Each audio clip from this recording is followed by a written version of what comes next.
The White Horse Prophecy, as reported by Edwin Rushton from May 1843. Joseph Smith. I want to tell you something. I will speak in a parable, like unto John the Revelator. You will go to the Rocky Mountains, and you will be a great and mighty people established there, which I will call the White Horse of peace and safety. I shall never go there. Your enemies will continue to follow you with persecutions and will make obnoxious laws against you in Congress to destroy the White Horse. But you will have a friend or two to defend you, to throw out the worst part of the laws, so that they will not hurt much. You must continue to petition Congress all the time. But they will treat you like strangers and aliens, and they will not give you your rights, but will govern you with strangers and commissioners. You will see the Constitution of the United States almost destroyed. It will hang by a thread, as if it were as fine as the finest silk fiber. I love the Constitution. It was made by the inspiration of God, and it will be preserved and saved by the efforts of the White Horse and the Red Horse, who will combine in its defense. The White Horse will raise an ensign on the tops of the mountains of peace and safety. The White Horse will find the mountains full of minerals, and they will become very rich. You will see silver piled up in the streets. You will see gold shoveled up like sand. Gold will be of little value, even in a mercantile capacity, for the people of the world will have something else to do in seeking for salvation. The time will come when the banks in every nation will fail, and only 2 places will be safe where people can deposit their gold and treasures. These places will be the White Horse and England's vaults. A terrible revolution will take place in the land of America, such as never been seen before, for the land will be literally left without a supreme government, and every species of wickedness will run rampant. Father will be against son, and son against father, mother against daughter, and daughter against mother. The most terrible scenes of murder and bloodshed and rapine that have ever looked upon will take place. Peace will be taken from the earth, and there will be no peace only in the Rocky Mountains.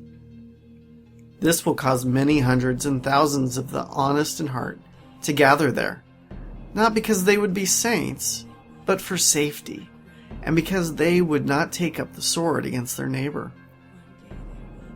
You will be so numerous that you will be in danger of famine, but not for the want of seed time and harvest, but because so many to be fed. Many will come with bundles under their arms to escape the calamities, and there will be no escape except by fleeing to Zion. Those that come to you will try to keep the laws and be one with you, for they will see your unity and greatness of your organization. The Turkish Empire, or the Crescent, will be one of the first powers that will be disrupted, for freedom must be given for the gospel to be preached in the Holy Land. The Lord took of the best blood of the nations and planted them on the small island now called England and Great Britain, and gave them great power in the nations for 1,000 years, and their power will continue with them, that they may keep the balance of power and keep Russia from usurping her power over all the world. England and France are now bitter enemies, but they will be allied together and be united to keep Russia from conquering the world. The 2 popes, Greek and Catholic, will come together and be united. The Protestant religions do not know how much they are indebted to Henry VIII for throwing off the Pope's bull and establishing the Protestant faith. He was the only monarch who could do so at the time, and did it because this nation, England, was at his back to sustain him. One of the peculiar features in England is the established red coat, a uniform so remarkable a mark to shoot at, and yet they have conquered wherever they have gone.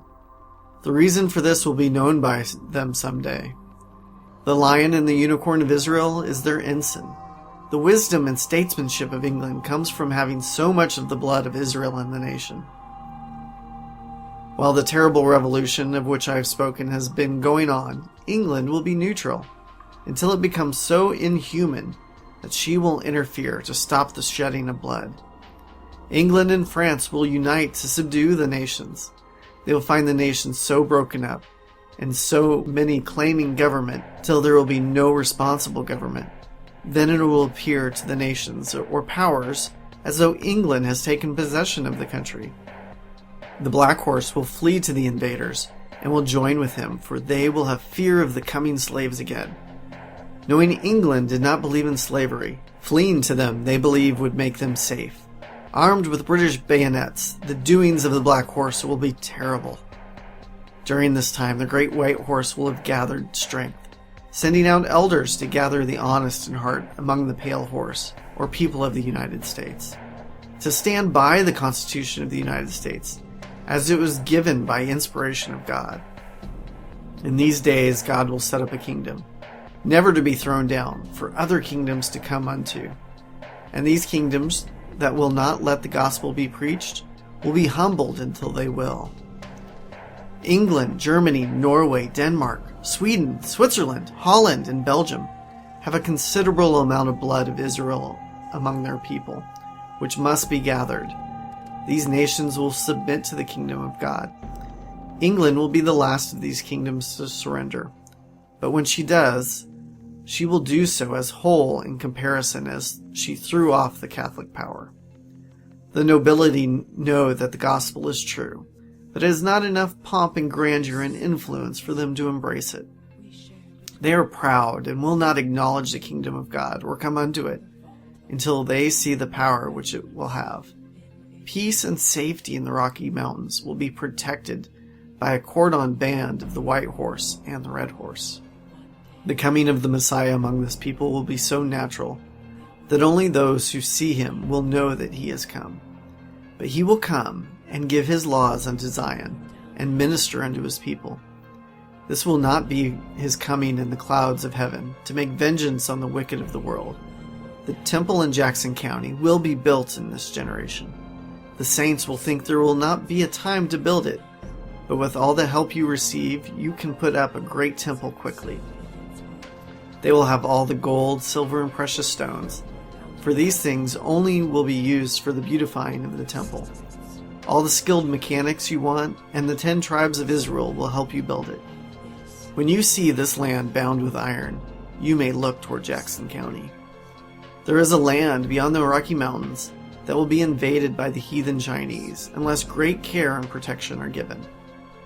Where there is no law, there is no condemnation, and this will apply to them. Power will be given to the white horse to rebuke nations far off, and they will be one with the white horse. But when the land goes forth, they will obey, for the law will go forth from Zion. The last great struggle Zion will have to contend with will be when the whole of the Americas will make the Zion of our God. Those opposing will be called Gog and Magog, some of the world led by the Russian Tsar, and their power will be great, but all opposition will be overcome, and then this land will be the Zion of our God.